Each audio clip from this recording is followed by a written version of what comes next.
गुंजाइश दी है, लेकिन आम हालात के अंदर हमारी माएँ और बहनें इस बात का ख्याल रखें कि बालिग होने से लेकर के जब तक जो है बुढ़ापे में कदम ना रखे उनके लिए पर्दे का हुक्म है। और ये पर्दा हमारी शरीयत ने इस बात का हुक्म दिया है। हमारी शरीयत ने फितरी शर्म और हया के पेशे नज़र औरतों को पर्दे के अहकामात दिए। और इस तरह कुरान करीम में पहले मर्दों को हुक्म दिया है महरम औरतों के अलावा किसी और पराई औरत के ऊपर नज़र न डालें, और अगर अचानक नज़र पड़ जाए तो अपनी नज़र हटा ले। नबी करीम सल्लल्लाहु अलैहि वसल्लम ने फरमाया कि अन्नज़्रु लका वस्सानी अलैका, पहली नज़र तो अचानक दफ़अतन।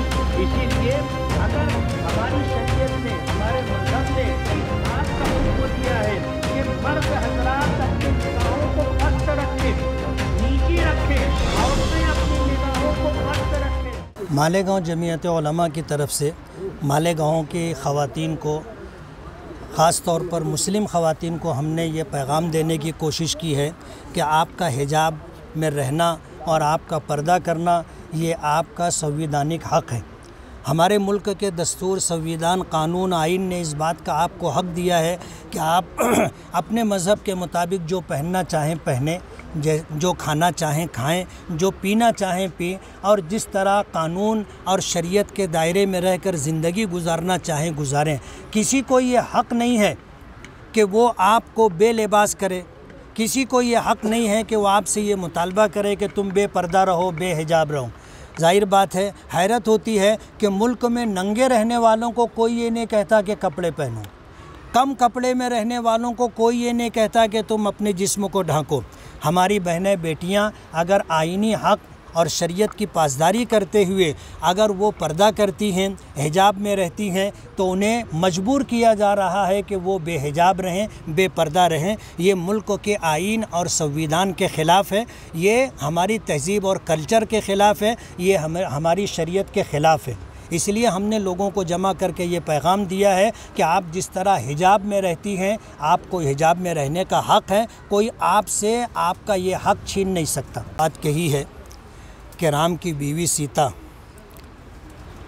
जिस ज़माने में उन्हें अगवा कर लिया गया था, उठा कर के ले गए थे, बरसों का ज़माना उन्होंने गैरों की क़ैद में गुजारा, लेकिन उन्होंने अपनी इज़्ज़त की, अपनी आबरू की जिस तरह हिफाजत की, उसका सबसे बड़ा सबब हिजाब और पर्दा था।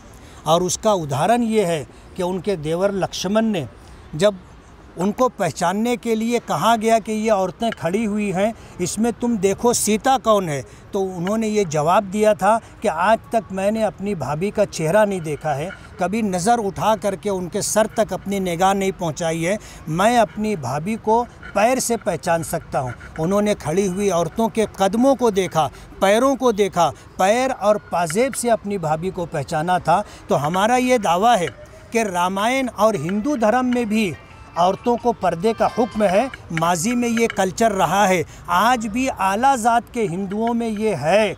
उनके घर का माहौल और कल्चर ये है कि वो बग़ैर घूंघट निकाले, बग़ैर चेहरे पर पल्लू डाले, वो अपने खुसर के सामने, अपने जेठ के सामने नहीं आती।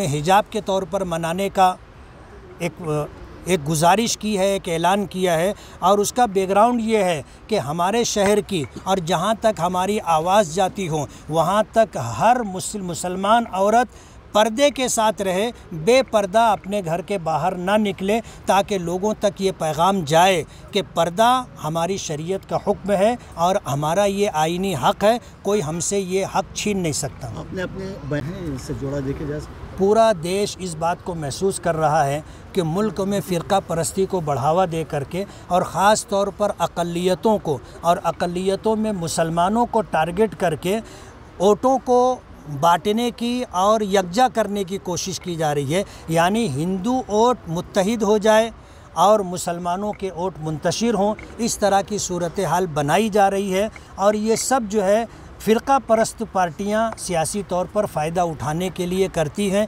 इस बात को पूरा मुल्क महसूस कर रहा है।